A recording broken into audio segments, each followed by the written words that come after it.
Hey guys, Carl Allen back with another video for you today. Again, we're going to be back looking at some numbers. So before we start, I want you to repeat after me. I love numbers and numbers love me. Come on guys, louder. I love numbers. That's better. Numbers love me. As if the internet can speak back. But anyway, there we go. So I'm going to be talking to you today about something called DSCR. Now you're probably thinking, WTF, what the hell is DSCR, right? So DSCR stands for Debt Service Cover Ratio. On one of my earlier videos, I spoke to you about what are the key numbers that an investor wants to look for when they're investing in your deal.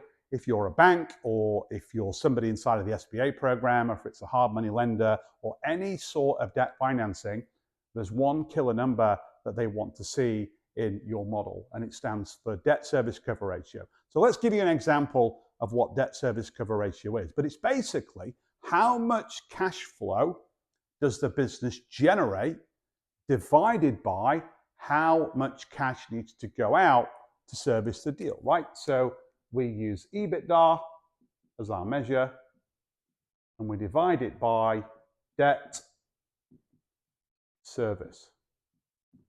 So the EBITDA that the business is pumping out divided by the debt service equals debt service cover ratio, and you want it to be greater or equal to 1.50. Some banks in the SBA program will let you get away with about 1.3.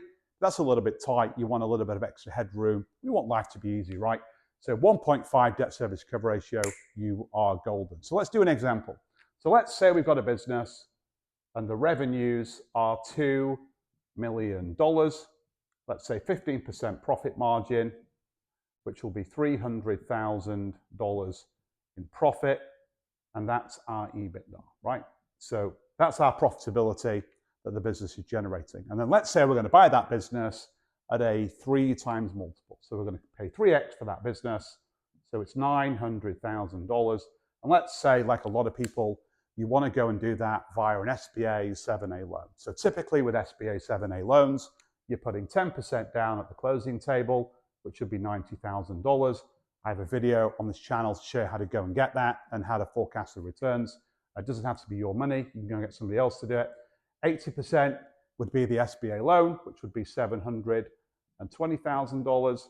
And then you'd have 10% seller note, which will be a standby seller note. Typically, the seller doesn't get that money until the SBA loan has been paid back.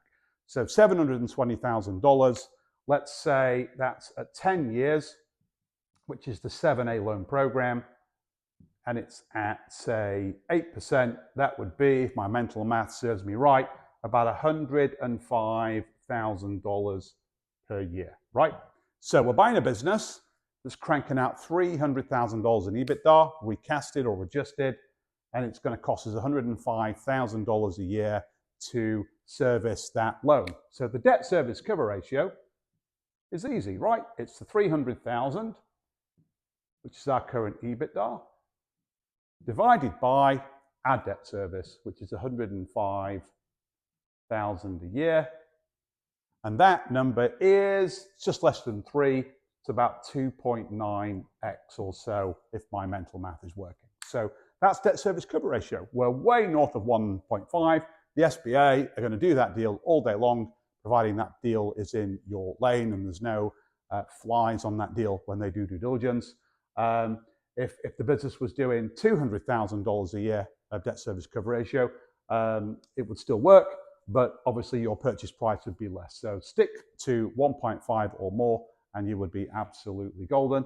And that, my friends, is the debt service cover ratio explained. Don't forget to hit like and subscribe so you can get access to all of my other videos in real time. And if there's a question that is burning for you and I've not answered it yet on one of these multiple videos, just type into the chat what your question is, and I will do that personal video for you. I know it's going to help you, and it's probably going to help tens of thousands of other people as well. So I hope you enjoyed that, and I will see you soon for the next video. Until then, bye for now.